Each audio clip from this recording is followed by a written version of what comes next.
Welcome to the deep dive. We take a big stack of research and we try to make it into knowledge you can use.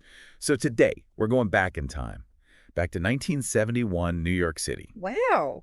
for a lecture by this philosopher, Alan Watts. Oh, yeah. People are still talking about. It's wild. This lecture was at a conference on Western therapy and Eastern religions. Really? Yeah. So you can already tell this is going to be a very mind-bending mix of ideas. Totally.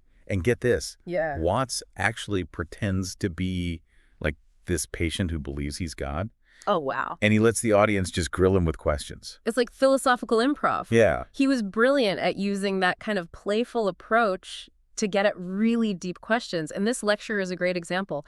It gets to the heart of one of the biggest taboos in Western thought. Oh, okay. Like, what does it really mean to be God? Okay, I'm hooked already. Yeah. But before we go too deep, Yeah. let's ground ourselves a little bit. Okay. What exactly did Watts even mean by being God? I mean, at first glance, it sounds kind of blasphemous, right? It does, right.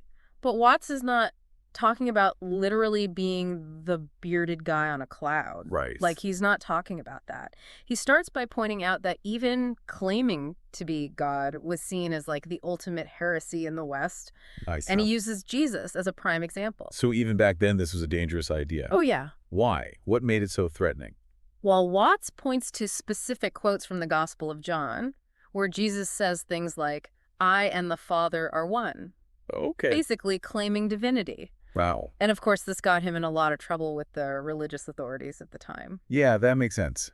Claiming that kind of power would ruffle some feathers, For sure. especially in a system based on, like, hierarchy and dogma. Exactly. And Watts argues that Western religions, with their emphasis on a single all-powerful God, Right. actually made Jesus irrelevant by putting him on such a high pedestal. It's like saying, sure, he was divine, but you're just a lowly human. Right, so it creates this gap, this unbridgeable gap between us and the divine. So if that's not what Watts meant by being God, Yeah. what was he getting at? He's talking about something much more experiential. So for Watts, being God is about feeling deeply connected to the universe. Okay, It's that feeling of belonging, of knowing that the same energy that drives the cosmos is also flowing through you. I love how he puts it. He says, the whole energy which expresses itself in the galaxies is intimate.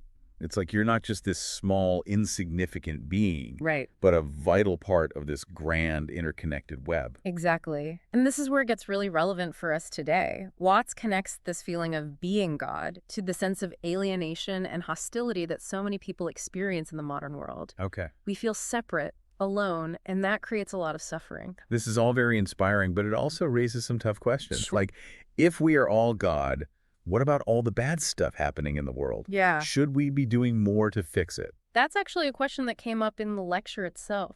Yeah, and Watts's response might surprise you. He says he takes responsibility for the world as it is, Oh, wow. including the difficult parts. Okay, that's a lot to take on. Is he saying we should just accept things as they are and not try to make things better? Not exactly. He uses this analogy of waves in the ocean. Okay. You know, there will always be ups and downs, good times and bad times. Sure. It's about recognizing that even the bad stuff is part of a larger process, a natural rhythm. It's not about being passive, but about understanding the bigger picture. Right. And he cautions against meddling with things we don't fully understand. Yeah. Even our best intentions can have unintended consequences. Right. Especially when we're acting from a place of arrogance or thinking we know better than the universe itself. This makes me wonder about free will. If we're all God, does that mean there's no such thing as chance? Yeah. Is everything predetermined? Another great question. Watts tackles this one head-on, suggesting that chance and order are actually intertwined. You can't have one without the other. They define each other. So even if we are God, it doesn't mean we have total control. Right. There's still an element of the unknown. Absolutely. That's what keeps life interesting. Is like we're all participating in this cosmic dance where there's a basic structure, but also room for improvisation, for surprises.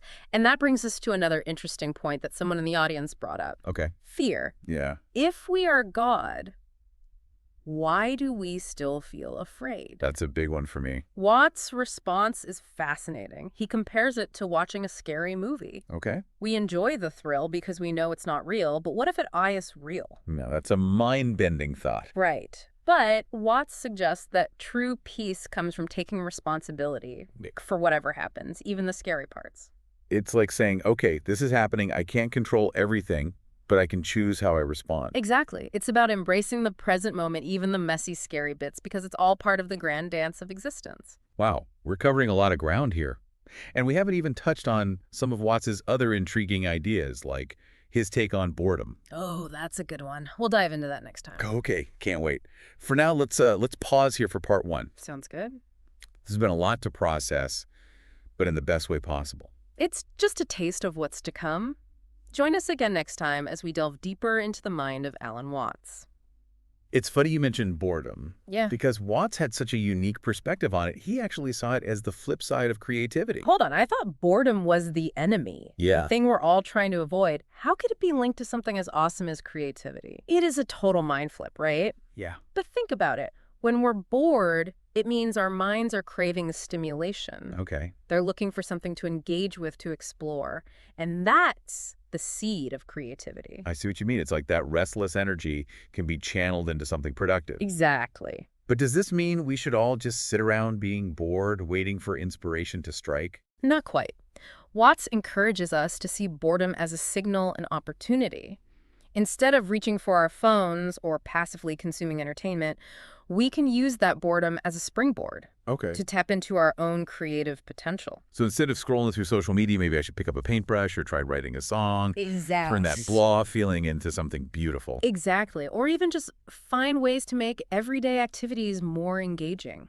Watts talks about turning dishwashing into a dance, Really? finding the rhythm and beauty in even the most mundane tasks.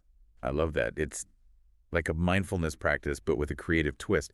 Speaking of mindfulness, Yeah. didn't Watts talk about something called the witness self? What was that all about? Yes. The witness self. It's another one of those concepts that can shift our whole perspective.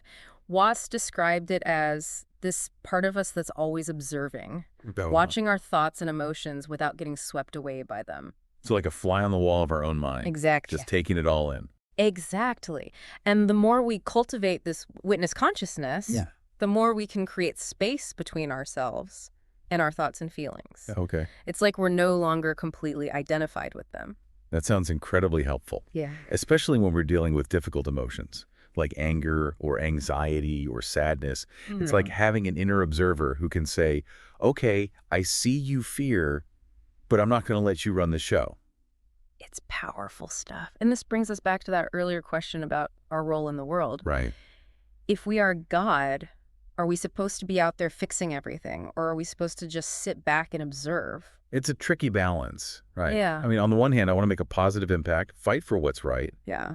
But on the other hand, I don't want to be arrogant or try to control things that are beyond my understanding. That tension is something Watts acknowledges as well. Okay. He doesn't provide any easy answers, but he does offer some guiding principles. So remember how he cautioned against acting from a place of arrogance or self-righteousness? Well, he also emphasizes the importance of acting from a place of love, Right. compassion, and understanding. So it's not about imposing our will on the world, but about working with it Exactly. in harmony. Exactly. It's about recognizing the interconnectedness of everything and understanding that even small acts of kindness can ripple outwards and create positive change. That's a comforting thought. Yeah. It means we don't have to have all the answers or single-handedly solve the world's problems. Right. We can just focus on being the best versions of ourselves. Yeah. And that in itself is a contribution. It is. And remember, being God, in the way Watts describes it, isn't about some grand external display of power. Yeah. It's about recognizing the divine spark within ourselves and acting accordingly. That reminds me of something we talked about earlier about the gap between humanity and the divine. If being God is about this interconnection, it sounds like Watts is actually closing that gap, not widening it. That's a great observation. By recognizing our own inherent divinity, Yeah. we're not putting ourselves above others. Instead, we're acknowledging the divine spark that exists in all beings. It's a beautiful and radical idea, It is. but also a bit daunting. It is. How do we even begin to access that divine spark? Is there like a roadmap, a set of instructions? Well, this is where Watts might playfully suggest we press the surprise button. Remember, he was all about embracing the unknown, letting go of rigid beliefs and expectations. There's no one-size-fits-all approach to spiritual awakening. So it's more about a shift in perspective, a Yeah. willingness to see the world with fresh eyes. Absolutely. It's about letting go of the idea that we're separate, limited Yeah. beings and opening ourselves to the possibility that we're far more expansive and interconnected than we ever imagined. That's both exciting and terrifying. It is. But I think it's exactly the kind of perspective shift we need in today's world. I agree. So where do we go from here? Well, that's something we'll explore more in part 3. We'll delve into some of the practical techniques Watts suggested for cultivating that interconnection and living from a place of what he called cosmic consciousness. Intriguing. I'm already looking forward to it. Yeah. For now, let's take a break and let our listeners digest all this mind-blowing information. Okay. This has been a truly deep dive into some challenging Yeah, but ultimately empowering ideas. absolutely. See you back here soon for part 3. Welcome back to the deep dive.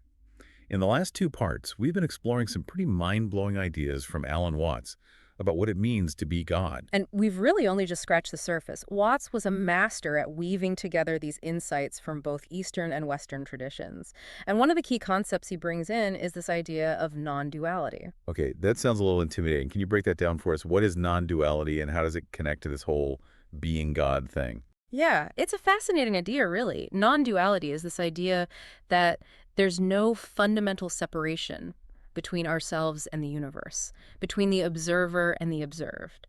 We're not these like isolated individuals looking out at a separate world. We're part of it, deeply interconnected. So it's like that feeling you get when you're totally absorbed in nature, where like the boundaries between you and the world just seem to kind of dissolve. Exactly. It's that sense of oneness, of realizing that we're all expressions of the same underlying reality. Watts used that analogy of waves on the ocean. Right. Each wave appears separate, Yeah. but they're all made of the same water. That's a beautiful image. But I have to admit, it's hard to wrap my head around this sometimes. I Yeah. mean, I look around and I see separate objects, separate people. How can we say there's no separation? It's a paradox for sure. And Watts acknowledged that on a relative level, we do experience the world as separate things, but he suggests that on a deeper level, there's a unity.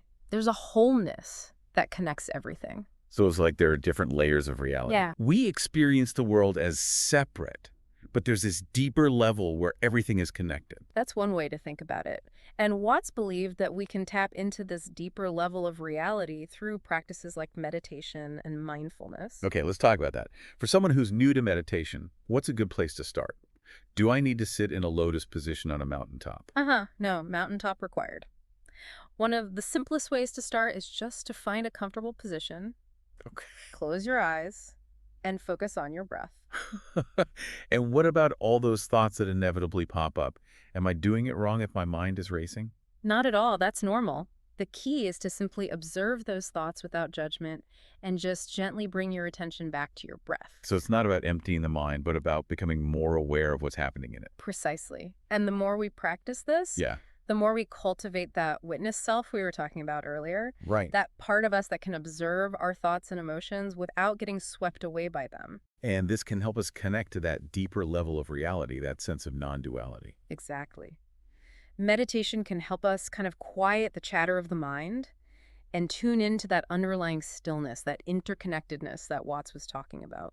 This all sounds very profound, but how does it translate to everyday life? Does being God just mean meditating all day?